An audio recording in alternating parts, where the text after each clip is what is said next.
Hello friends, welcome to our channel. எல்லோரும் எப்படி இருக்கீங்க? நம்ம இன்றைக்கி மகாபலிபுரம் விளாக் தான் பார்க்க போகிறோம். நாங்கள் மயிலத்துக்கு போயிடுவோம். மயிலத்துக்கு போயிட்டு வரையில் அப்படியே இந்த மகாபலிபுரம் பார்க்கலாமான்னு கேட்டேன் என் பையன். எதுக்கு கேட்டால் என் பையன் வந்து 6வது படிக்கிறான். அவங்க லெசனில் பார்த்தீங்கன்னா மகாபலிபுரத்தை பற்றி இருக்குது போல் அவங்களுக்கு துணை பாடத்தில். அதனால் மிஸ் என்ன சொன்னாங்கன்னா, உங்களுக்கு வந்து டைம் கிடச்சாக்கா நீங்கள் அந்த இடத்தெல்லாம் போய் சுற்றி பார்த்துட்டு வாங்கன்னாங்க போல்.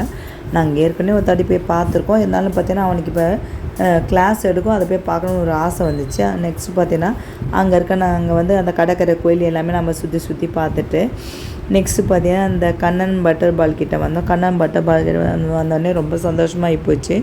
சின்ன பசங்களும் ரொம்ப சந்தோஷமாக ஏறி அந்த பட்டர் பால் கிட்டே உட்காந்துக்கிறாங்கன்னா, அதோட பெரியவங்களும் பார்த்தீங்கன்னாக்கா போட்டி போட்டுன்னு ஏறி அங்கே உட்காந்து சறுக்க மரம்லாம் விட்றாங்க. அதில் ஒருத்தவங்க பார்த்தீங்கன்னா ப்ரெக்னெண்ட்டாக இருந்தாங்க. அவங்க கொண்டு சறுக்க மரம் விட்றாங்க. அது எப்படி தான் தைரியமாக பண்ணுறாங்கன்னு தெரில. அவங்களுக்கு அங்கே வந்து சந்தோஷத்தில் பார்த்தீங்கன்னா அது என்ன பண்ணுறதுன்னு தெரியாமல் பண்ணாங்க போல். திருப்பி சறுக்க மரம் இறங்கிட்டு திருப்பி ஏறி திருப்பி சறுக்க மரம் விட்டுருந்தாங்க. பார்த்தீங்கன்னாக்கா சின்ன பசங்க நல்லா ஜாலியாக வந்து சறுக்க மரம் விட்டு அந்த இடம் ஃபுல்லாக அப்படியே வழுகுது, காலை வச்சு ஏற முடியல. அதுவும் அந்த பட்டர் பால் கிட்டே ஏறக்குள்ளே பார்த்தீங்கன்னா சர்வெல்லாம் இருக்கிறதுனால செப்பல்லாம் போட்டு ஏற முடியாது. செப்பல் போட்டு ஏறினாக்கா வழுக்கும். செப்பல்லாம் கைட்டு எடுத்து வெறுங்காலம்னா இருந்தால் தான் அட்லீஸ்ட் ஓரளவு கொஞ்சம் க்ரிப்பாக ஏற முடியும்.